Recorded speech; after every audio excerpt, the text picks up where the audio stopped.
Buenas tardes.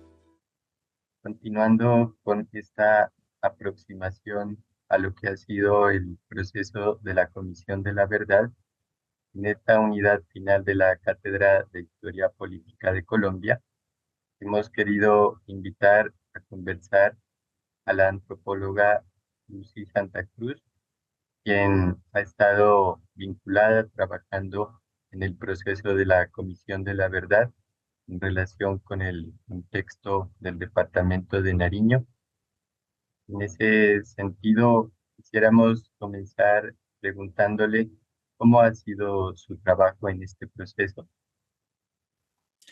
Hola, buenas tardes, Jonathan. Pues en primer lugar, muchas gracias por la invitación a participar de este conversatorio con los estudiantes de la Universidad de Nariño. Yo hice parte del equipo de la Comisión de la Verdad aquí en Nariño y estuve a cargo de coordinar la investigación en Nariño y sur del Cauca, en la zona andina de Nariño y sur del Cauca. Esto fue, pues, el trabajo de la comisión inició en el 2018, finales del 2018, y mi vinculación empezó en el 2019 y terminó, pues estuvo durante los 4 años de trabajo de la comisión.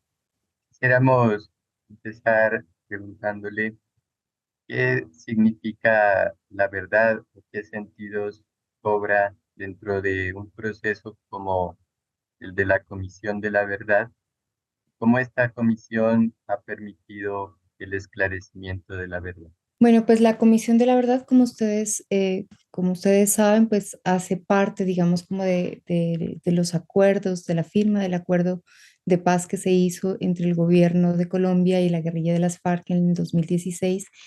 En ese documento de firma de acuerdo, en el punto 5, se estableció, que es el punto dedicado a las víctimas, se estableció que era necesario un sistema que garantice la verdad, la justicia, la reparación y la no repetición del conflicto armado.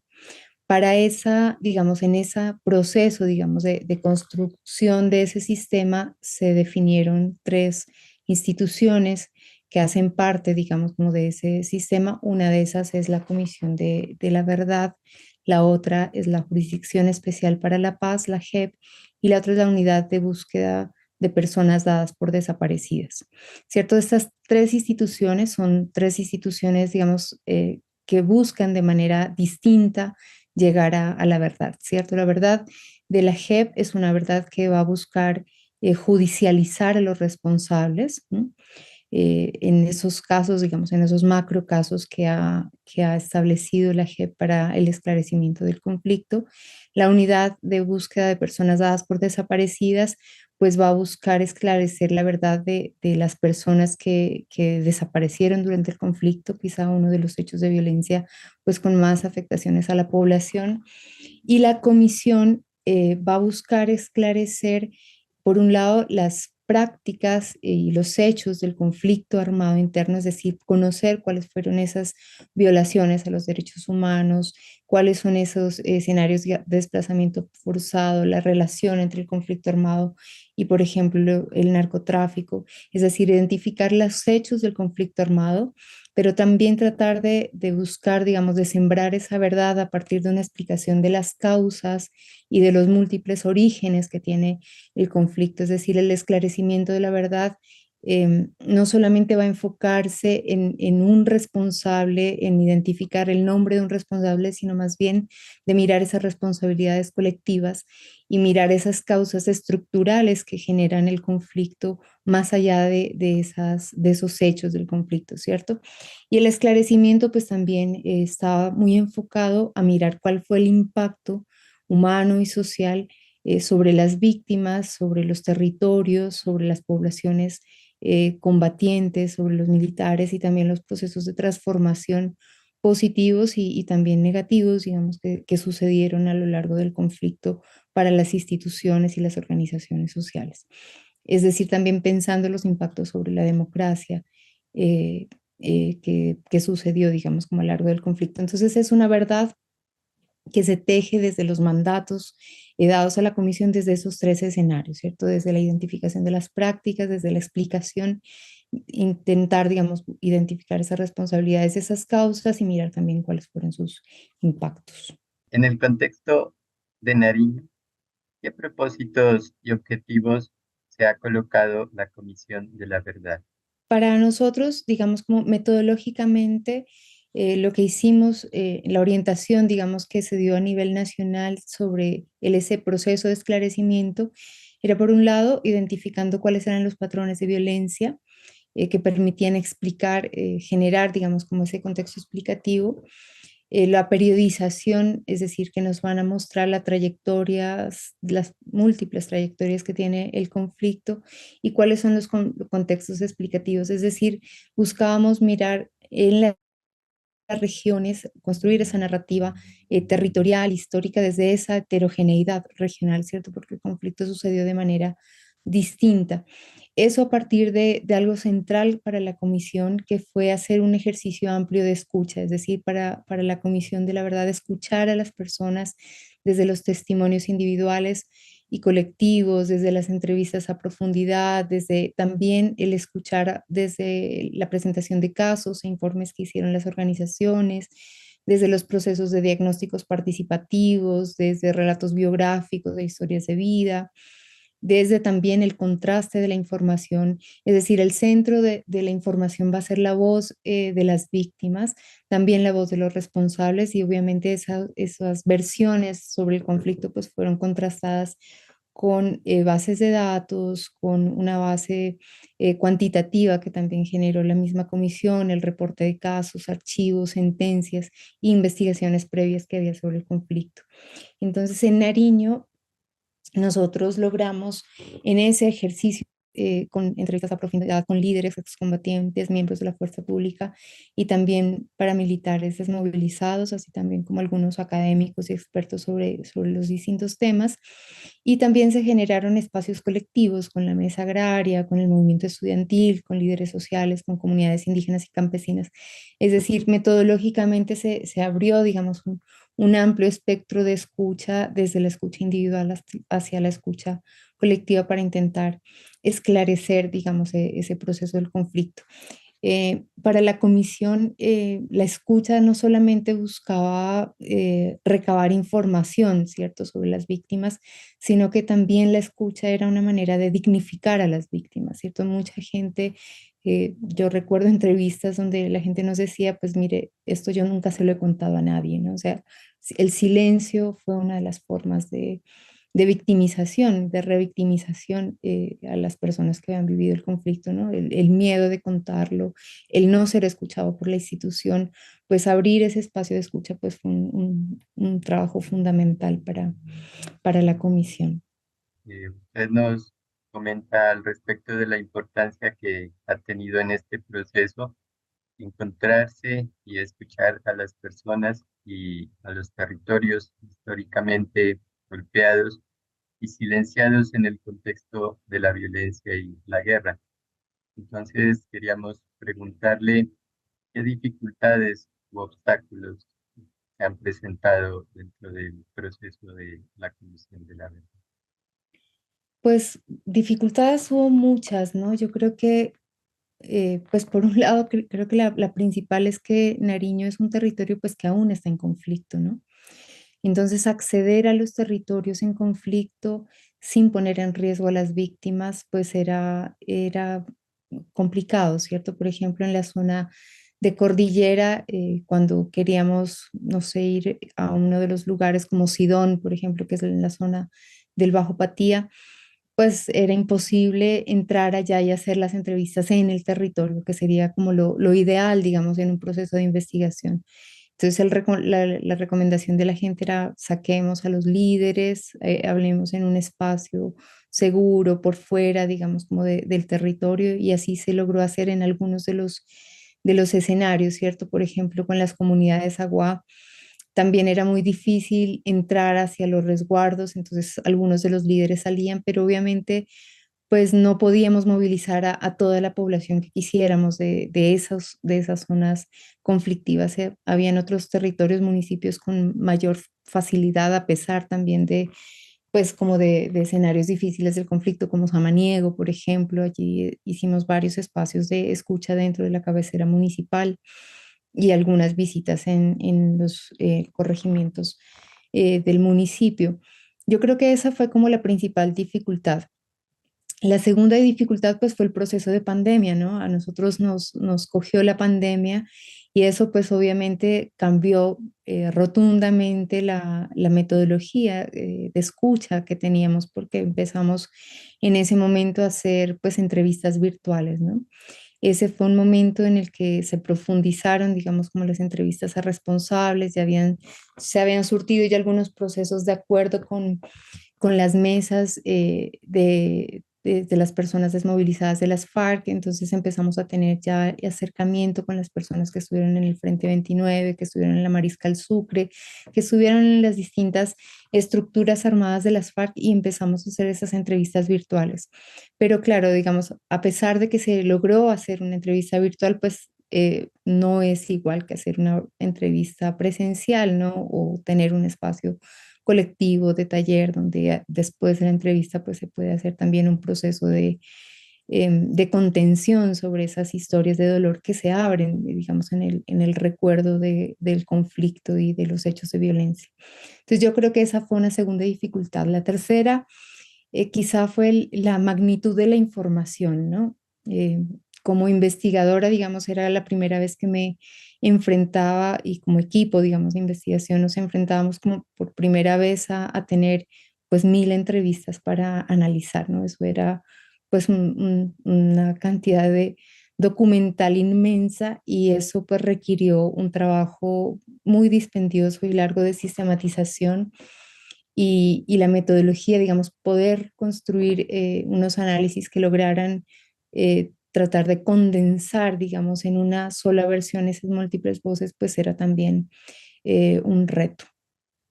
Y claro, bueno, por otro lado, pues a pesar también de que tenemos algunas versiones sobre el ELN, pues el ELN pues era una estructura todavía en armas en ese momento, no había iniciado todavía el proceso de paz con el ELN, pues todavía están en armas hasta ahora, ¿cierto? Pero en ese momento pues no había ninguna intención de generar un espacio de apertura y de versión sobre los hechos, entonces era muy difícil acceder al contraste de información desde la voz, por ejemplo, de la guerrilla del ELN. Igual con otros grupos neoparamilitares, pues que estaban armados y a los que obviamente no podíamos entrevistar directamente. Yo creo que esos serían como los retos más grandes que tuvimos. Desde su reflexión, ¿cuáles han sido los resultados y qué queda por hacer dentro del proceso de la Comisión de la Verdad en el contexto de Nariño, así en términos de impacto en la región, en diversos contextos sociales e históricos? Pues yo creo que hay, digamos, seguramente quedan muchas cosas por, por volver a mirar, ¿cierto? Si se surte un proceso de paz con el ELN, será una voz importante, digamos, como en el territorio que hay que recabar, que hay que contrastar y que debería incluirse en la versión, en esa lectura del conflicto. Yo creo que pues hay muchas aristas del conflicto que seguramente tienen que seguirse analizando. Si bien nosotros logramos identificar algunas tramas del conflicto, hay en esos entramados, por ejemplo, entre los vínculos entre paramilitares, militares, digamos, entre miembros de la fuerza pública y entidades del Estado, pues todavía allí quedaron algunas cosas pendientes, habían procesos abiertos sobre los que no podíamos intervenir. Yo les voy a contar de manera así como muy rápida la estructura del informe Nariño. El informe de Nariño hace parte de uno de los capítulos, digamos como la comisión tiene 10 tomos. ¿Cierto? Hay un tomo sobre los impactos, hay un tomo sobre género, hay un tomo sobre niños, niñas y adolescentes, hay otro tomo sobre voces del conflicto, Hay otro tomo sobre hallazgos que recoge las conclusiones generales de toda la comisión. Y entre esos 10 tomos hay un tomo que se llama el tomo territorial. Y ese tomo territorial va a tener 11 pequeños subregiones, ¿cierto?, que van a leer el conflicto. Entonces, Nariño tiene dos, donde se encuentra, digamos, el territorio de Nariño. Este que yo les voy a presentar es la zona del sur del Cauca y la zona andina de Nariño. Si bien nosotros veíamos las conexiones hacia el Pacífico, pues hay un tomo dentro de territorios, un territorio específico que tiene un capítulo sobre el Pacífico. Entonces allí pues hay mayores detalles sobre lo que ocurrió en el Pacífico. Entonces les voy a contar un poco como sobre las principales conclusiones desde la estructura que tiene el informe Nariño. Entonces, el primer capítulo, en esa periodización, digamos, es un capítulo que va hasta, nosotros teníamos el mandato de empezar la comisión en 1956, es la fecha de inicio de análisis, de inicio del conflicto, ¿cierto? Entonces, en ese primer periodo, para nosotros en Nariño va hasta 1979, que es un proceso, digamos, Nariño tiene allí una particularidad frente a lo que se está viviendo en otras regiones del país, y es que las luchas en Nariño transitan desde un lugar distinto a la insurgencia armada, ¿cierto? Son luchas sociales que decididamente se hicieron de forma no armada. Como una de las apuestas de las organizaciones de izquierda también aquí que estuvieron en Nariño. Y además, digamos, como de esas luchas que habían desde este sector, digamos, de la izquierda, pues estaban también las luchas por la tierra que se empezaban a suceder desde las comunidades campesinas y las comunidades indígenas. Entonces allí va a ser muy importante el proceso de parcelación de las haciendas en Nariño, las movilizaciones campesinas en el sur del Cauca y por supuesto también las movilizaciones cívicas y estudiantiles que se dieron en las principales ciudades, ¿no? En Pasto y Piales, el movimiento indígena en las recuperaciones de tierras. Entonces esto nos va a mostrar, digamos, un primer momento en el que Nariño se evidencia como una región convulsa que le reclama al Estado central inversión social, infraestructura, conectividad, pero es una lucha, digamos, no armada. A finales de los 80 se da el ingreso de las FARC y ese es un momento que coincide, digamos, con un primer momento de persecución política y militar, digamos, también a la lucha armada, ¿cierto? La entrada de la insurgencia sucede desde, digamos, de la insurgencia desde las FARC, sucede desde la zona del sur del Cauca. Ellos entran primero en el Tambo y desde el Tambo empiezan a desplazarse por la cordillera para abrir el Frente 29 en la zona de Nariño, ¿no? Entonces, en este primer momento es una insurgencia que busca establecer, que va como entre el 78 y el 90, es una insurgencia que busca establecer relaciones de confianza con las comunidades, ¿no? De establecer una doctrina ideológica que genere una relación, digamos, que genere una identificación con el escenario de pobreza y de crisis agraria que se vive en ese momento. Justo en los 80 se dan unas sequías muy fuertes, empieza a caer los precios de los productos que se venden en Nariño y entonces pues todo esto genera una fuerte crisis agraria, ¿no? Y eso pues va a generar obviamente una identificación de la población campesina con estos jóvenes insurgentes que están empezando a llegar a los territorios.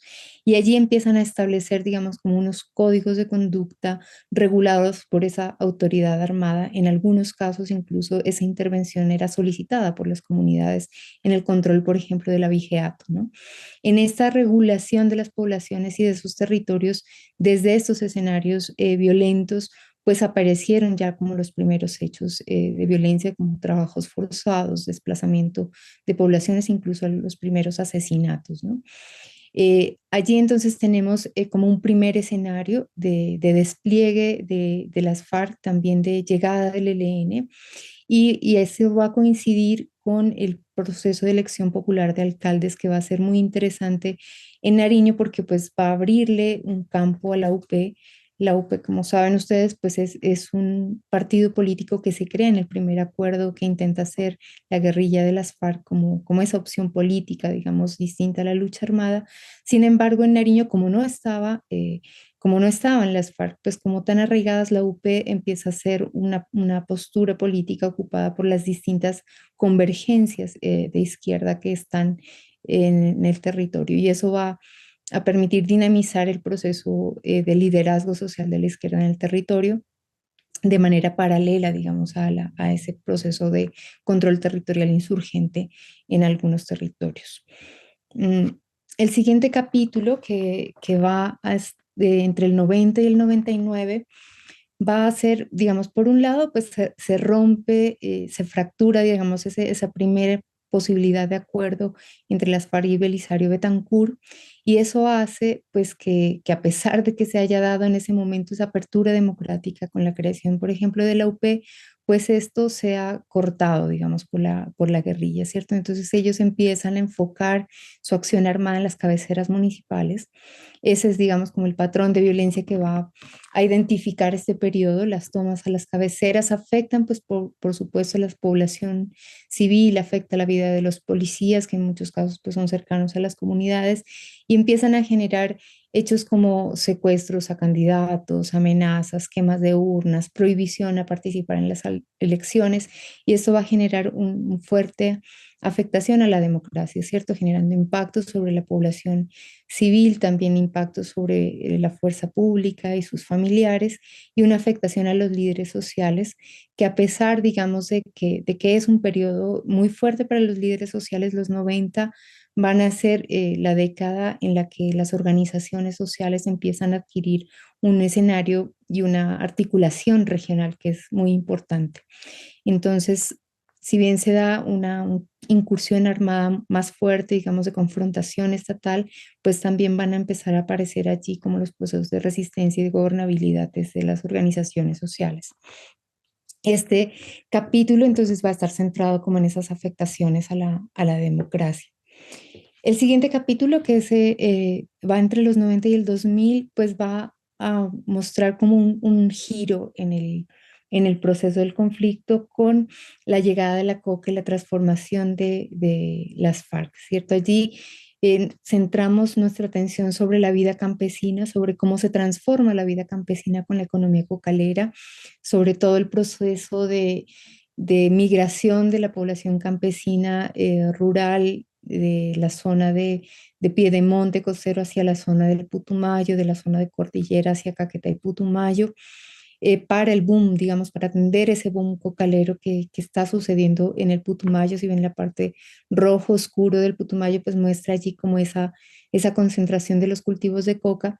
Pero al final, digamos, como de los 90 ya en el 2000 pues se da el efecto globo, ¿cierto? Cuando empieza todo el proceso de Plan Colombia, el proceso de fumigación de los cultivos de coca, pues esos cultivos se trasladan hacia Nariño y eso es muy claro en los mapas que nos muestran el CIMSIS, que es este sistema de información que tiene la Naciones Unidas sobre las drogas, ¿no?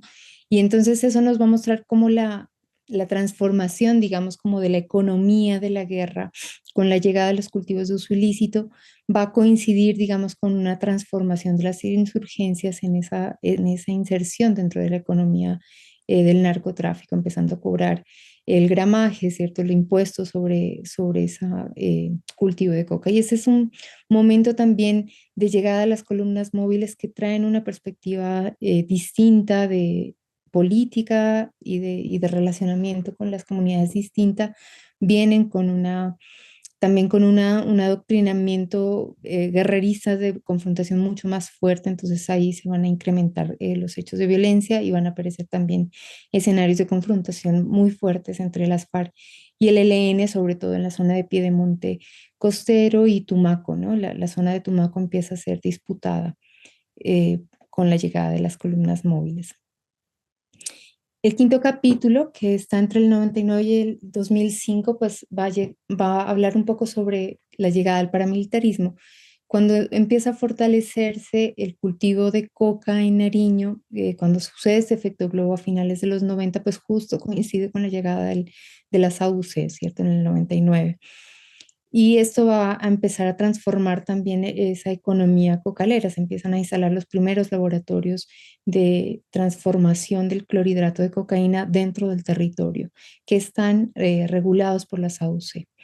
Y allí pues tenemos por un lado el esclarecimiento de esos entramados, como les mencionaba, entre miembros del ejército y organismos de inteligencia, del Estado, políticos locales que utilizaron a grupos de las AUC como grupos de seguridad, ¿cierto?, en contra de la posición política que tenían, relación con narcotraficantes que pagaron la nómina de los AUC y empresarios que financiaron también los servicios de seguridad para sus empresas con esta entrada de este grupo paramilitar. Esto pues va a desencadenar una acción violenta muy fuerte.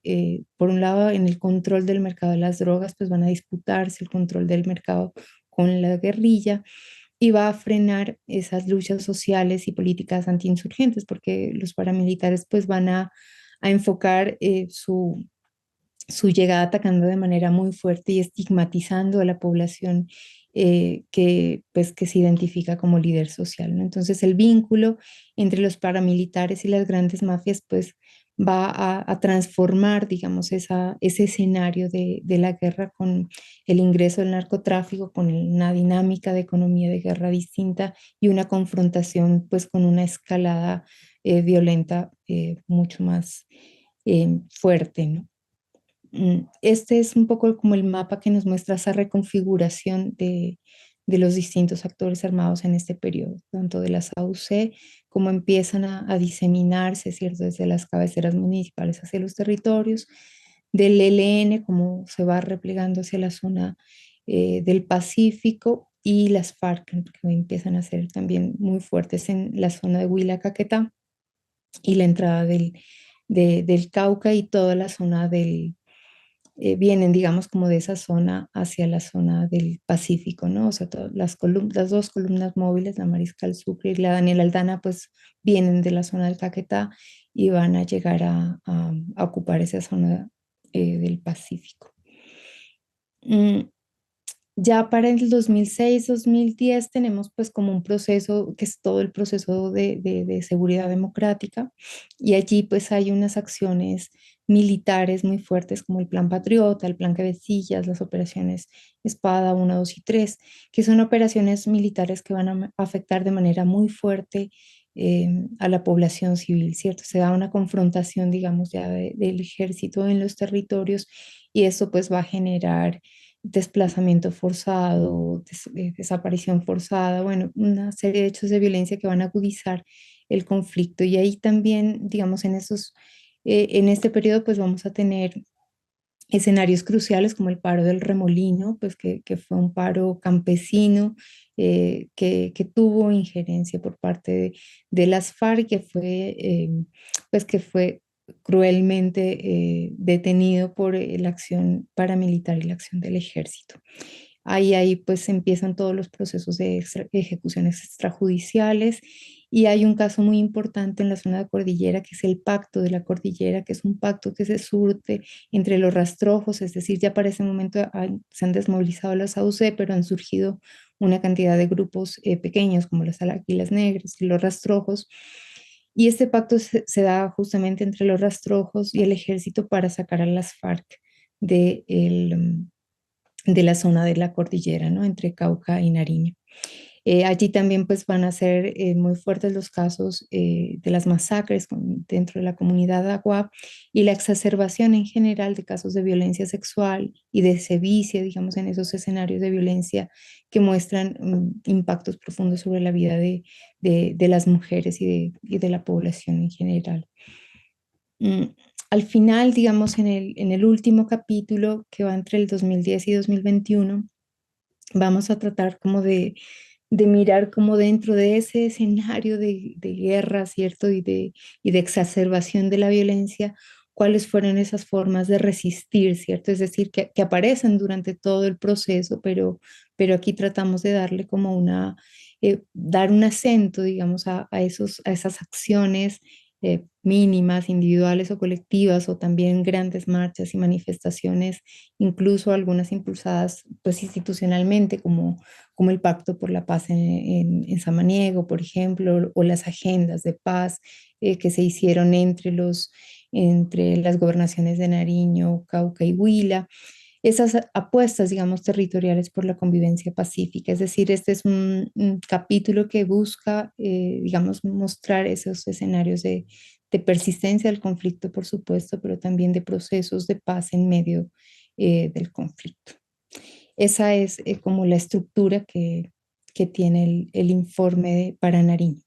Para concluir, solo quisiera pedirle un favor si de pronto quisiera compartirnos un mensaje para de pronto los estudiantes desde la unidad de formación humanística en esta cátedra de Historia Política de Colombia, teniendo en cuenta su experiencia participativa en este proceso llevado a cabo por la Comisión de la Verdad.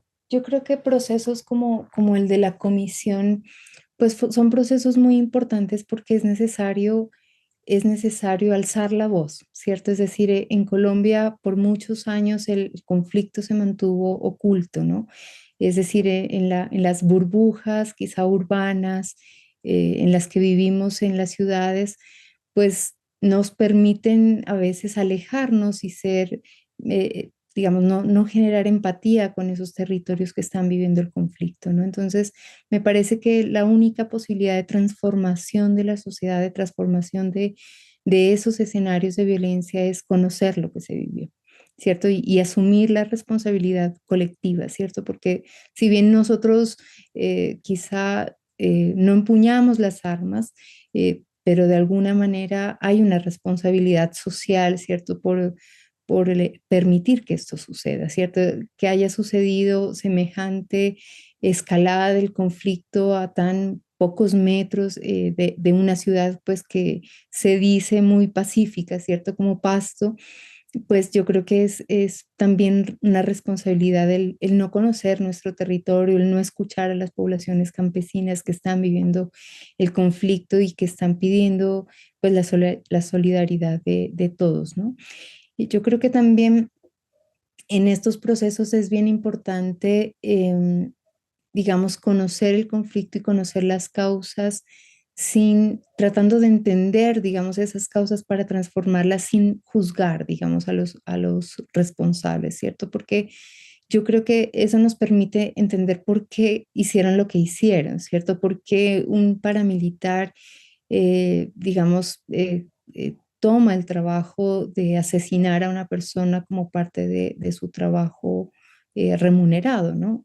O por qué una guerrilla decide irse al monte y empuñar las armas y qué es lo que moviliza, digamos, esas historias de vida de estas personas a hacer esto. Entonces me parece que es importante como quitarnos esos velos de generar juicios morales sobre la violencia y tratar de entenderla para de verdad poder generar caminos distintos, ¿no? Yo creo que tanto negarla como estigmatizarla y juzgarla, pues nos quitan la posibilidad de transformarla desde la raíz. Me parece que es importante conocer la historia y conocer que son procesos de larga duración que requieren un camino largo también de reparación social. Bien, agradecerle, Lucy, por este recorrido tan interesante que nos comparte y el mensaje que nos extiende. Y eso es todo por hoy. Gracias por la atención. Hasta luego, que tengan una buena tarde. Muchas gracias. Que estén muy bien y invitados, invitadas a leer el informe y a conocer las otras cosas que la comisión dejó, ¿cierto? Si ustedes entran a la página web de la comisión, pues van a encontrar allí un multimedia, videos, audios que les pueden acercarse de manera más amable pues a ese informe.